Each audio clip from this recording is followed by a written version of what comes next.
all I wanted was to find my own scene, my own world, my own inner peace or inner turmoil, but I wanted it to be mine. This is Recording Artists, a podcast from the Getty dedicated to exploring art and artists through the archives of the Getty Research Institute. I'm your host, Helen Molesworth.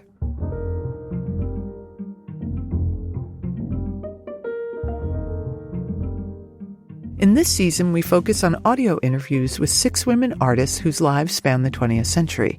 These recordings were made by the New York-based art critic Cindy Nemser and art historian Barbara Rose. Most of these interviews come from the 1960s and 70s, in the midst of the civil rights movement and the feminist revolution. Hearing these artists, in their own words, talk about their work and about their experiences as women making art is a revelation. This episode focuses on Eva Hesse. Cindy Nemser interviewed her in January 1970. Hesse was 34 years old. I asked artist Mary Weatherford and University of Chicago-based art historian Darby English to listen to these tapes with me. Mary's mixture of painting and sculpture stems directly from Hesse's work, and Darby is an art historian who pays close attention to language and description, especially when things are hard to describe. Eva Hesse was one of the most innovative and beguiling artists of the 20th century. She is the kind of artist other artists swoon over, the kind they steal from, copy from, and learn from. Her ambitious body of sculpture has given several generations of artists the permission to experiment. During her lifetime, she shared close friendships with her artist peers in 1960s New York, namely Sol LeWitt, Bob and Sylvia Mangold, and Mel Bachner. Hesse was also married to a fellow artist, the sculptor Tom Doyle.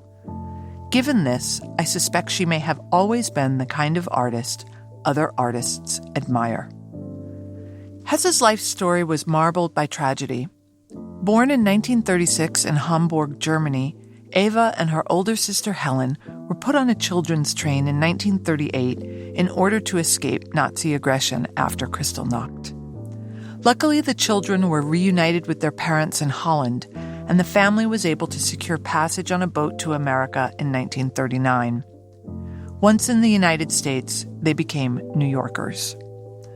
The rest of her family, her grandparents on both sides, as well as aunts, uncles, and cousins, did not survive the Holocaust. When Eva's mother learned of the death of her parents in a concentration camp, she committed suicide. Eva was 10 years old. By the age of 16, Hesse was attending Pratt, already committed to being an artist. She didn't like the instruction and dropped out of school, but 2 years later she found herself enrolled at Cooper Union, where she thrived, as she did a few years later at Yale's legendary art school under the tutelage of Joseph Albers. By 1960, she was an active member of the downtown New York art scene, and she was married to a prominent member of that circle. Although Hesse is now the bigger name, at the time of their marriage, Tom Doyle was the star in their artistic union. His reputation far outshone hers, a story typical for women artists of the period. Her career would only last 10 years. In 1969, she was diagnosed with a brain tumor, which took her life 1 year later. Cindy Nemser interviewed Hesse in January 1970, a few months after Hesse's operation and just a few months before she would die. Nemser's tape is a rare recording of Hesse's voice, quite possibly the only one. It's unclear how much each of them understood about Hesse's prognosis. It's notable that this interview is one of Nemser's longest, and even Hesse notices that Nemser is uncharacteristically ill at ease. Even you're nervous. I am. I'm very nervous. I really am. Was Nemser nervous because of Hesse's growing reputation? Or because she knew, unconsciously or not, that she needed to get as much down on tape as possible? That this interview needed to be good, because she might not get a second crack at it? Hesse says she feels tired several times during the interview, but Nemser doesn't stop until Hesse's third entreaty. I can't say I blame her. I've been in a similar situation. It's a very ambivalent moment. You know the person is ill, and you both know and don't know that they might die. You want to release them from the interview out of human compassion, and you want to keep going, because there is something gnawing at you to do so. To my ear, Nemser sounds different in this interview than she does in the others. I got the sense that she is really trying to keep Hesse on the line, so to speak, to keep her talking despite her forgetfulness, her fatigue, and her somewhat circular approach to questions. And Hesse herself seems infused with a kind of pathos.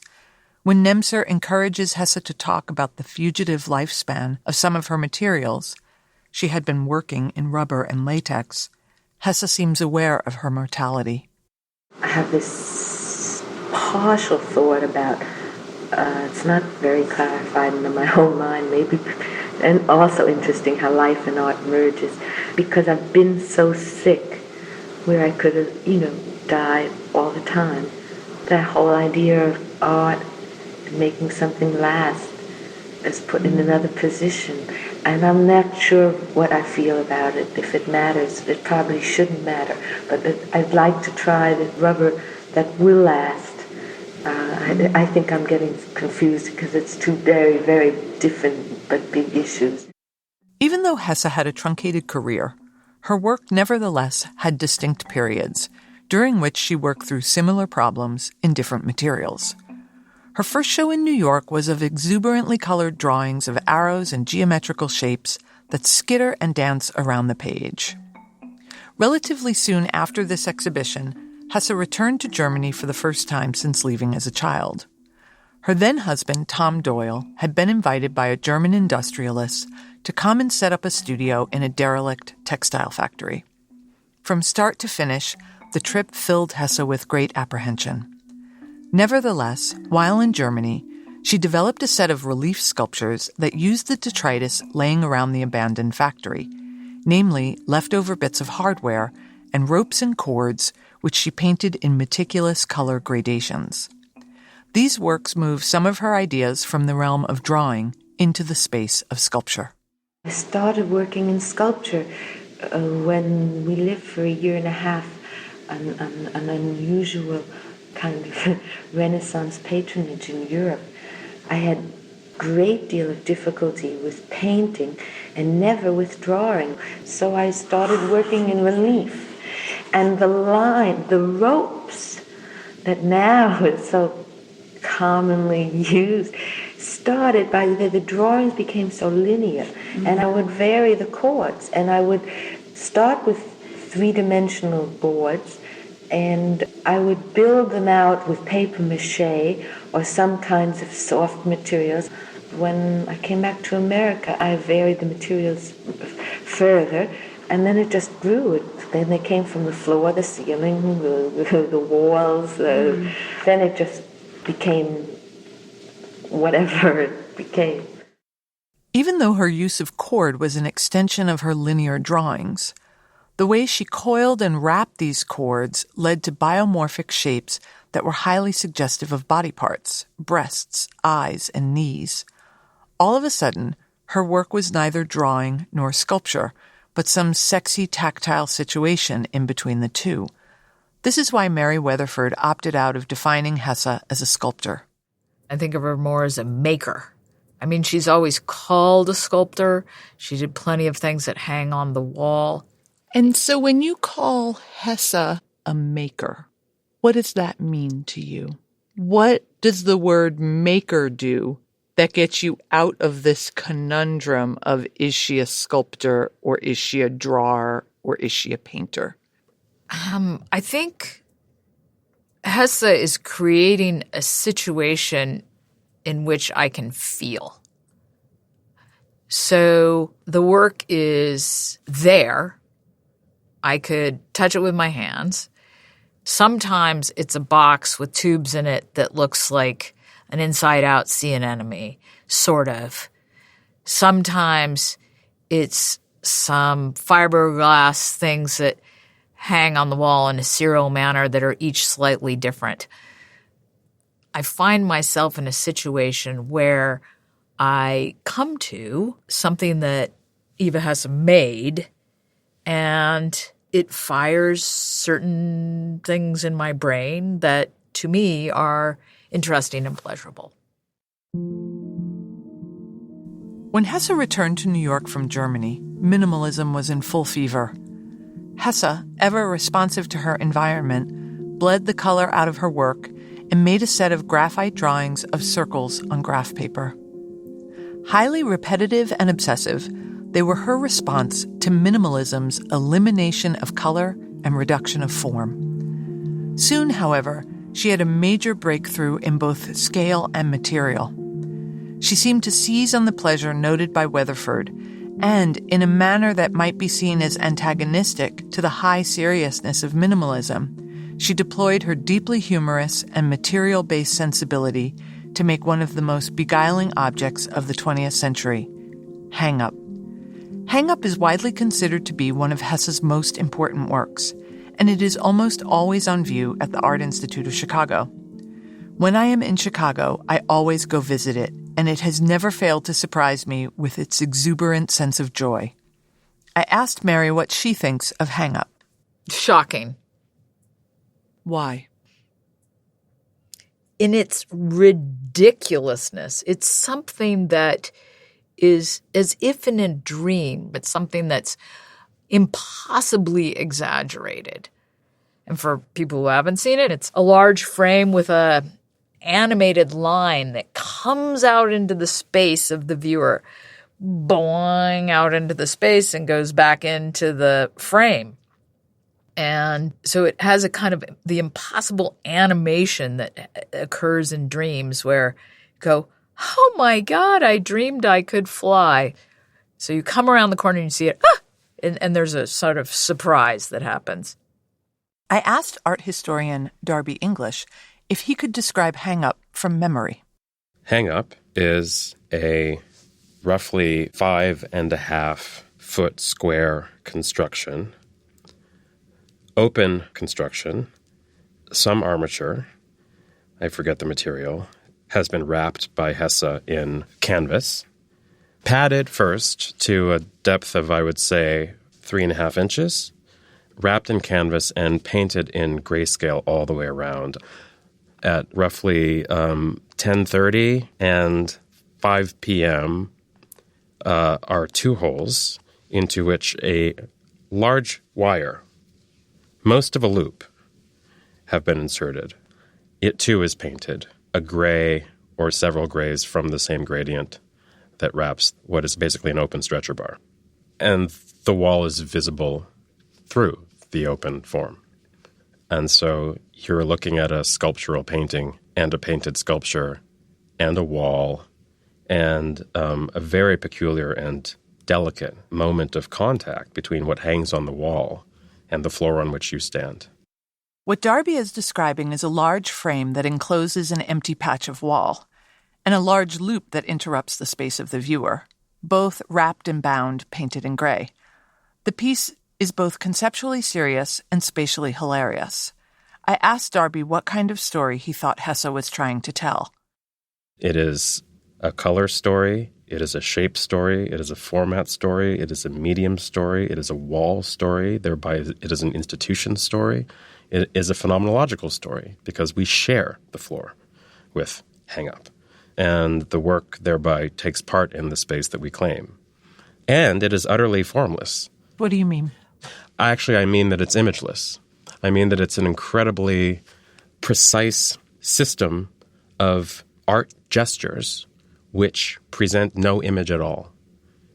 And the absence of image is every bit as palpable a presence as all the material factors that I just described as comprehensively as I could. And now, let's listen to Hesse describe it, although the audio is a little hard to hear. This really is an idea piece, I think. And it's very strong, and it's absurd when you see it. It's almost primitive in its construction. It's very naive in the way it's constructed, because I really did it.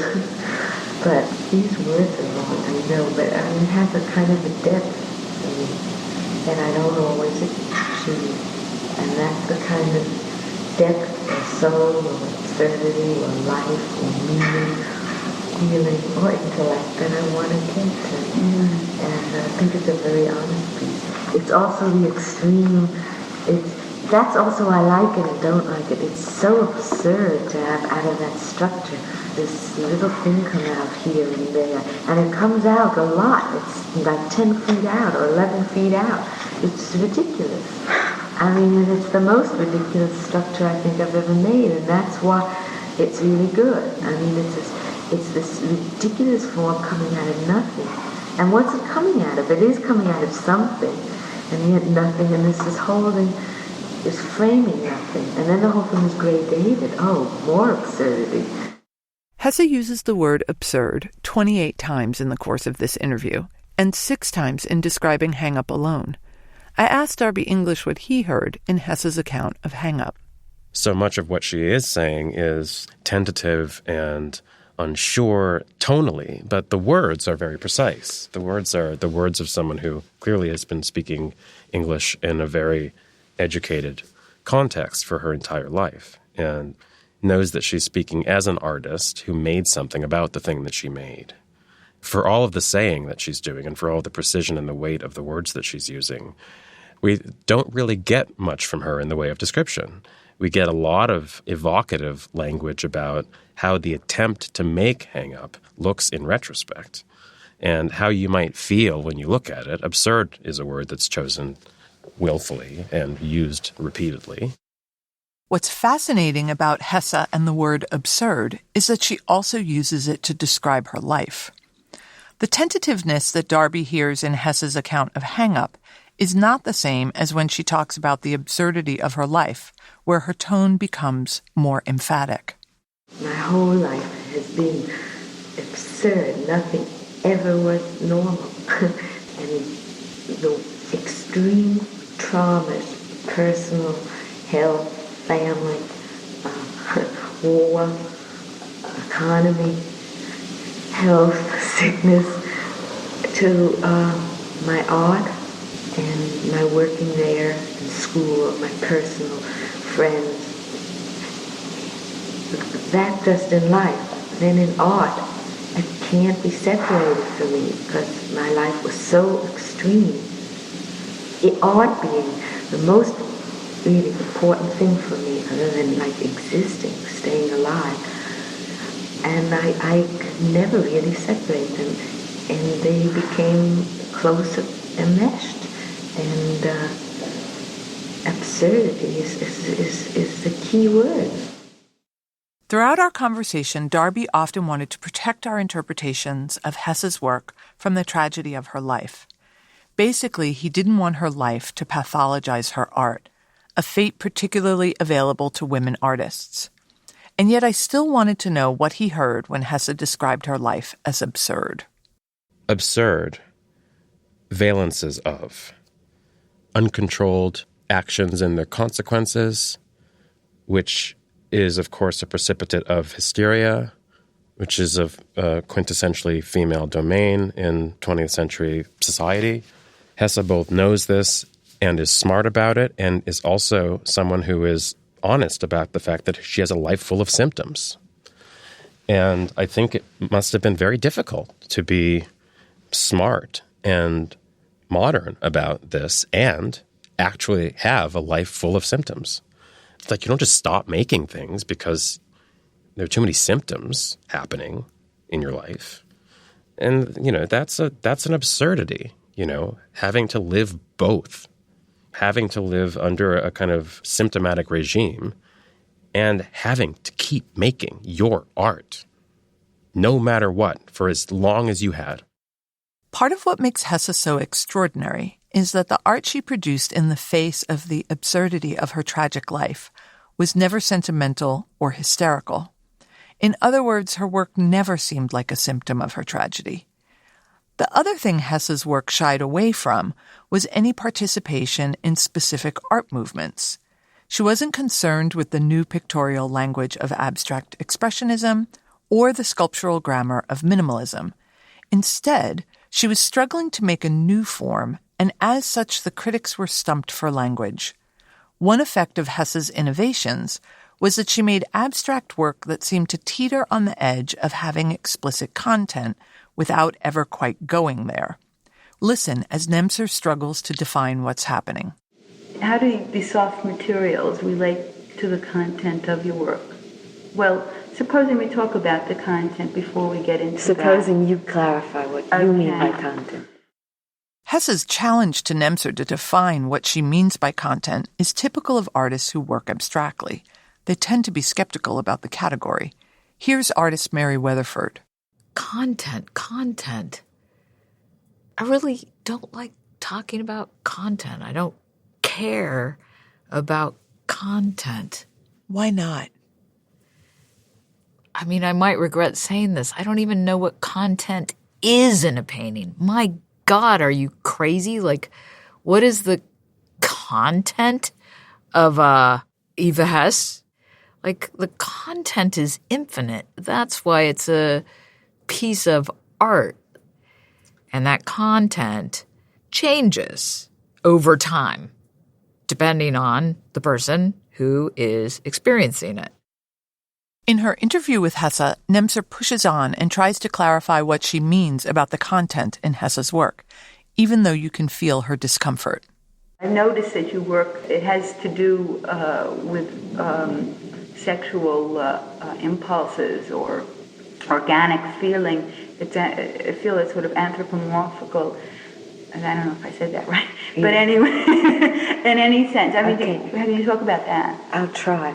It's not a simple question for me. First, when I work, it's only the abstract qualities that I'm really working with, which is then, say, the material and the form it's going to take, and the size and the scale and positioning, where it comes from, the ceiling, or if it lies on the floor. However, I don't value the totality of the image on these abstract or aesthetic points. For me, it's a total image that has to do with me and life.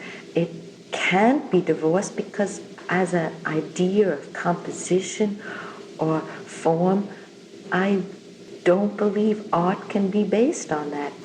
So that it is inevitable that it is my life, my feeling, my thoughts, and they are very complex. I'm not a simple person.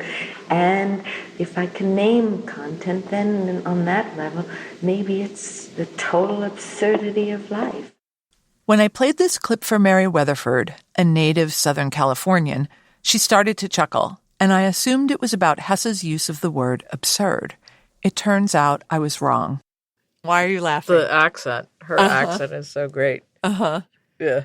That's so funny. I don't even think it's that pronounced. Do you think I have a New York accent? Uh-huh. Regional differences aside, the question remains, how do we talk about the complexity of Hesse's work? Nemser clearly feels a sexual pull, but Hesse won't acknowledge it head-on. Instead, she insists upon the work's complexity, and in doing so falls back on her word of choice, stating that the content of her work is, quote, the total absurdity of life. This passage made me wonder if, for Hesse, the body itself, with its needs for food, tenderness, and sex, is also complex and absurd. Certainly in the days of minimalism's austere surfaces and cool affect, there wasn't a lot of room to talk about the body and all of its vicissitudes. But that didn't mean that the young artist looking at Hesse's work couldn't feel it. Mary Weatherford. As a young woman, as a 19-year-old, I could understand how the work was made. And it was incredibly sexual. I understood that. So my body became more important. If I see some breasts on a wall with strings hanging out of them, and I know a lot of money's been paid for it, and people are writing about it, people are thinking about it, my breasts are more important than they were 5 minutes ago. The sexuality of her work was incredibly important to me. And it was the thing that wasn't spoken about. It was there in your face. but it was talked about as if it were Solowit. And I loved that. Weatherford registers the importance of Hesse's introduction of the specifically female body, some breasts on a wall, and how that opens out onto the possibility of sexuality. When Mary says it was both in your face and something you didn't talk about, that struck me as analogous to the problem of being a woman artist. It both doesn't matter and it means everything at the same time.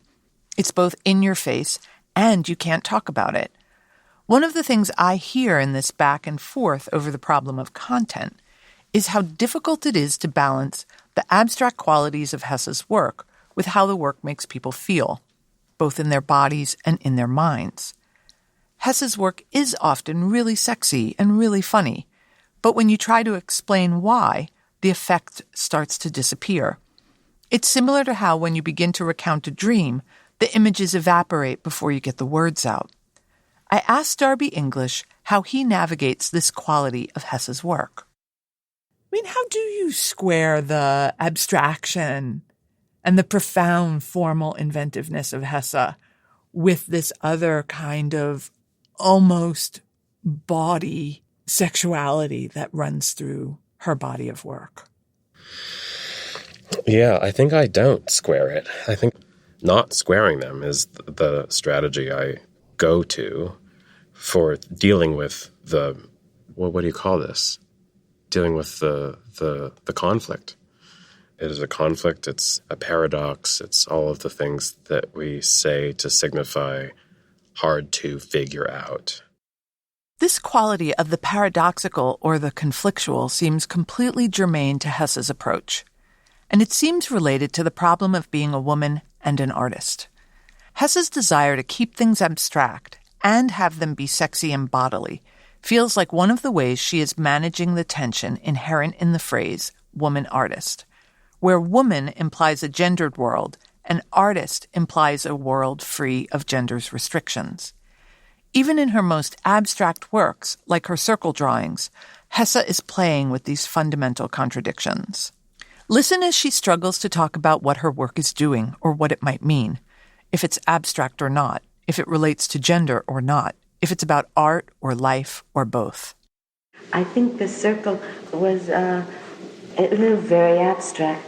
I could make up stories of what the circle means to man, but I don't know if it was that conscious. I think it was a form, a vehicle.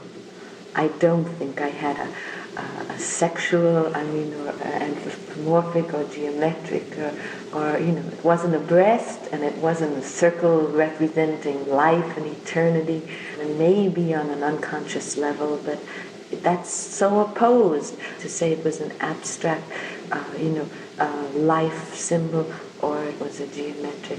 And there you have the two in opposition. I was always aware that I would take order versus chaos, stringy versus mass, huge versus small, and I would try to find the most absurd opposites or extreme opposites. And I was always aware of their absurdity and also their contradiction formally, and that was always more interesting than making something average, normal, right size, right proportion. Hesse's description of her own work hums with the force of opposition. And part of how Hesse's work embodied this sense of opposition was through how handmade it was. At a time when much art had a sleek, hard-edged surface that masked the labor that made it, Hesse offered intensely handmade things. Mary Weatherford talked about how important this was for her as a young art student. I copied her work or made my versions of her work for 4 years at school. Not exactly copying it, but wrapping things, dipping things, constructing things, sawing things, drilling things, hammering things, collecting twigs, cutting them into the same length, putting them in boxes. That this was all I did for 4 years. I think the reason it's was so compelling to young artists is the way it's made is so obvious. There's no mystery to it. If you looked at a Pollock, and I'm trying to pick something that you would think there's no mystery to it, but you go, you try and make a Jackson Pollock. But do you know what? You could probably make yourself an Eva Hesse. You could copy one. Pretty close. It strikes me that this, too, is absurd in a way. That the artist so revered by other artists is an artist who ensures that her process is available for everyone to see. That the artist so revered is the artist most easy to copy. There's a vulnerability and a generosity in this. It's as if Hesse's commitment to showing you her cards up front is a form of radical honesty. Honesty about how difficult and joyful life is, how abstract and tangible the world is, honesty about the ultimate fate of all things. Throughout the interview, we've heard Hesse blur art and life. When pressed again for how her materials might hold up over time, she ultimately waxes existential. Because I am conflicted, because part of me feels it's superfluous if I need a rubber to use. That's more important, and life doesn't last, art doesn't last. It doesn't matter. Life doesn't last, art doesn't last, it doesn't matter. This feels like it could be cynical, but in this idea, Hesse seems to find freedom. And the freedom she finds is the permission to use the materials she needs to use to figure out whatever problem she has to solve. I started to get the sense in listening to Hesse that the studio was a place where, because life doesn't last and art doesn't last, she could do whatever she wanted, no matter what the outcome was. Curious about Hesse's sense of freedom, I asked Mary Weatherford what it is about art that feels so necessary for artists. It is something that has to be done. I've thought about this a lot. It's what I've found that, I don't want to say makes me happy, but it's what I need to do to live. My time in the studio, my time with my paintings, it's a place where I can fail. It's a place where I can succeed. I can set limits for myself. I can take away those limits. I can raise the bar. I can demand things of myself. I can let myself off the hook. So the process of making the work, it's like life, but contained. This sense of permission to fail, permission to explore, permission to follow one's own questions is central to Hesse's project. In the wake of great personal and historical tragedy, she was brave enough to become an artist. She was brave enough to strike out on her own, to try and find a way to make objects that muddled the categories of painting, sculpture, and drawing, in a way that conveyed the equally blurred categories of art and life. And she was brave enough to make work that didn't look like anyone else's. I know art history. I know what I believe in. I know where I come from or are related to, or the work that I've looked at that I really personally am convinced by and feel close to or connected with or attached to. But I feel so strongly that the only art is the art of the artist personally. Is truly as much as possible for himself, by himself. It's impossible to be isolated completely, but my interest is in finding solely my own way. What does it mean to be an artist and to want to go solely your own way? What does it mean to not want to be part of the movement of your peers? I find this particularly poignant given how many of Hesse's works are not in fact solitary, but are made out of the repetition of tens, if not hundreds of parts. She tended to make things that didn't stand on their own. They often had to be suspended from the ceiling or propped up on a wall or hung from a hook. Was her desire to stand apart, to be alone, also part of what was absurd for Hesse about life and art? These questions reminded me of something else Darby English said about Hesse's use of the word absurd. No one feels absurd about the same things. The same thing that never strikes everyone as absurd the same way. That keeps the artist's discourse about the thing as open as the thing itself. I think that's incredibly brilliant. I think both Darby and Mary share this sense of Hesse's work being open and multivalent, and it's a huge part of her importance for them. Her work is trying really hard to be as open a field as possible. Hesse's playing with materials and forms, as well as the space of the studio and the museum. She's courting the ridiculous and the sexy, as well as the fragile and the bound. She was trying to make work that communicated her incredibly complex history and her everyday reality. She was trying to be one of the hardest things it is to be, an individual. All I wanted was to find my own scene, my own world, my own inner peace or inner turmoil, but I wanted it to be mine. In keeping with Hesse's fierce desire for independence, I'd like to close with her response to Cindy Nemser's questionnaire about the role of gender in art. Thursday, January 27th. Dear Cindy, the way to beat discrimination in art is by art. Excellence has no sex. Eva. For episode transcripts, images, and additional resources, visit our website at getty.edu/recordingartists. This season was produced by Zoe Goldman with audio production by Gideon Brower. Our theme music comes from Bryn Bliska. Mixing and additional music and sound design by Mike Dodge Weisskopf. Special thanks to Hauser and Wirth.